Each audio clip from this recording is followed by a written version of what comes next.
Salut, c'est Étienne Tremblay de la machine à mixer. Aujourd'hui, les amis, on va parler du problème avec les tutoriels de mix et de mastering. Puis ça va peut-être vous paraître un peu paradoxal parce que, en avril prochain, là, ça va faire 10 ans que la machine à mixer existe. Là, j'ai plus de 300 vidéos, peut-être même plus de 400 vidéos là, disponibles gratuitement sur la chaîne. Fait que dans des tutoriels, j'en ai fait.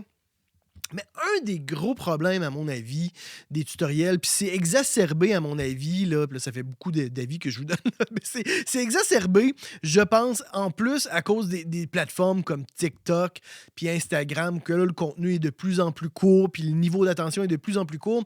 C'est que trop souvent, on va porter notre attention sur le comment faire une chose, et non sur le pourquoi. Puis je pense que la vision et le questionnement sur comment atteindre cette vision-là est beaucoup plus importante que la technique en soi. Parce que la technique en soi, c'est pas une finalité. Le but, c'est vraiment le résultat. Puis là, moi, je vous parle de ça parce que très souvent, hein, dans les commentaires, je vais avoir des gens qui vont m'écrire: Ah, super cool ton tutoriel, cette technique-là. Moi, je fais cette chose-là de telle ou telle façon.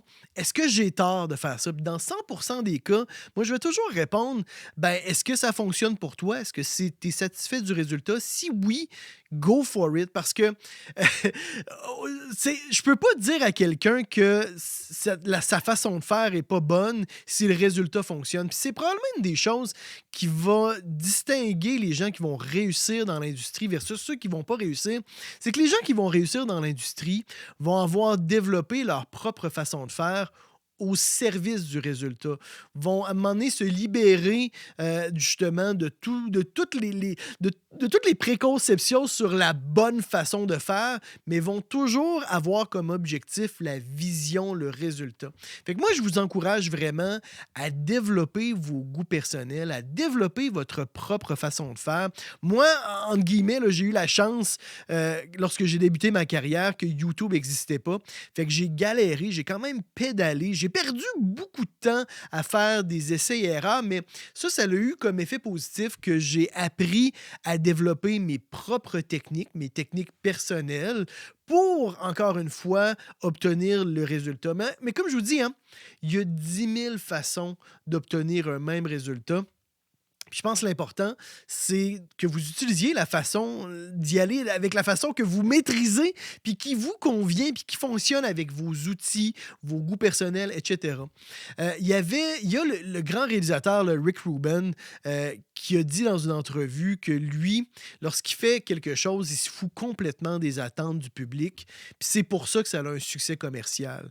Puis je pense que c'est en étant authentique, puis en se faisant plaisir à soi-même, c'est comme ça qu'on réussit à faire quelque chose que les gens vont aimer. En tout cas, on finit toujours par trouver une audience, un public qui va partager nos goûts personnels. Puis lorsqu'on se fait plaisir à soi-même dans le processus de création, dans le processus de mix, lorsqu'on fait les choses différemment, si on aime là, que ça déborde dans les basses fréquences ou que si on aime vraiment un style extrême, faites-vous plaisir même si vous sortez des sentiers battus.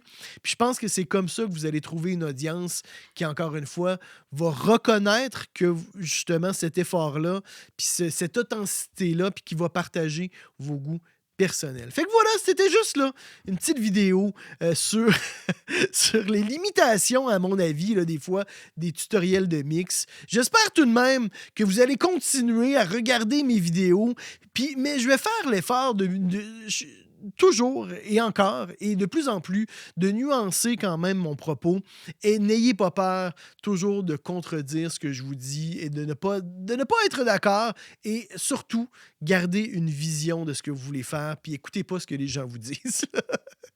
Écoutez quand même un peu, mais je veux dire, apprenez à vous en libérer lorsque c'est nécessaire. Mettez un petit pouce bleu, les amis, abonnez-vous quand même à ma chaîne YouTube. Et dans tous les cas, on se retrouve la semaine prochaine. C'est Étienne Tremblay pour La Machine à mixer.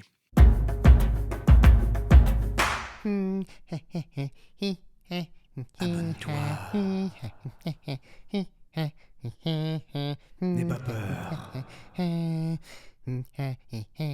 Allez, clique.